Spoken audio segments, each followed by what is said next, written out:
দয়া করে আয়াতুল কুরসি পড়ে নিন, কারণ আমি শুনেছি কিছু শয়তানের কথা যখন আমরা শুনি তখন তারা আমাদের প্রতি আকৃষ্ট হয়। আসলাম ভাইয়ের ঘটনাটি আমি ওনার ভাষাতে আপনাদের মাঝে উপস্থাপন করার চেষ্টা করছি। বলছেন আসলাম ভাই,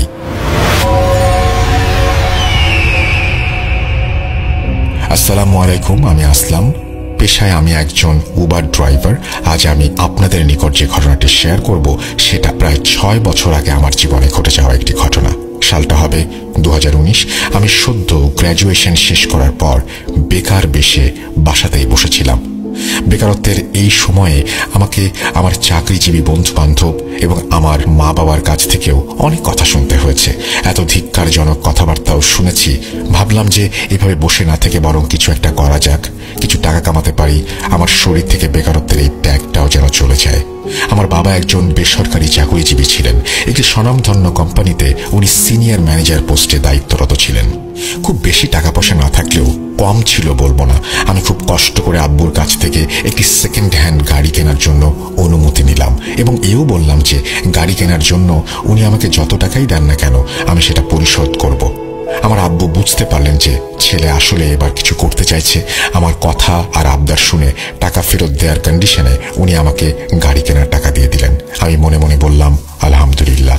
প্রায় 1 মাস পর আমি আমার পছন্দ মতো একটি গাড়ি পেয়ে গেলাম এবং কাগজপত্র সব চেক করে নিজের নামে গাড়িটি কিনে নিলাম। গাড়ি কিনে নিজের হাত আরও একবার ঝালিয়ে নিয়ে আমি গাড়িটি উবারে রেজিস্টার করলাম। আমি আমার কাজটা আসলে উপভোগ করছিলাম। তাছাড়া যেহেতু নতুন নতুন কাজ, সেহেতু আমি প্রায় প্রতিদিন 12 ঘন্টা গাড়ি চালাতে শুরু করলাম।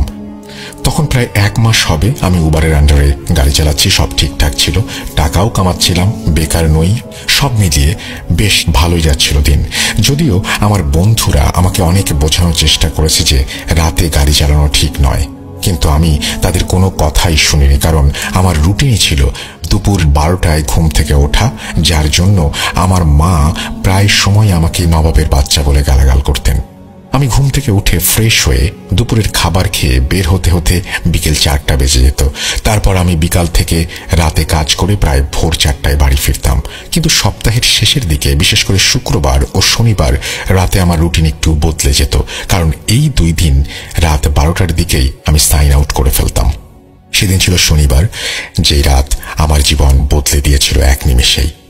শনিবার রাত 12টায় আমি আমার নিয়ম মতো সাইন আউট করে দিচ্ছিলাম, কিন্তু হঠাৎ করে আমার কাছে একটা রাইড রিকোয়েস্ট এলো এবং আমি ভুলবশত না চাইতেও সেই রাইড অ্যাকসেপ্ট করে ফেললাম। এই সময়ে এই রাইড অ্যাকসেপ্ট করার জন্য আমি আফসোসও করেছিলাম, কিন্তু যদি আমি এই রাইডটি ক্যান্সেল করতাম তাহলে আমার রেটিং খারাপ হয়ে যেত। সুতরাং আমি ভাবলাম যে এই রাইডটা শেষ করে তারপর সাইন আউট করে দেব।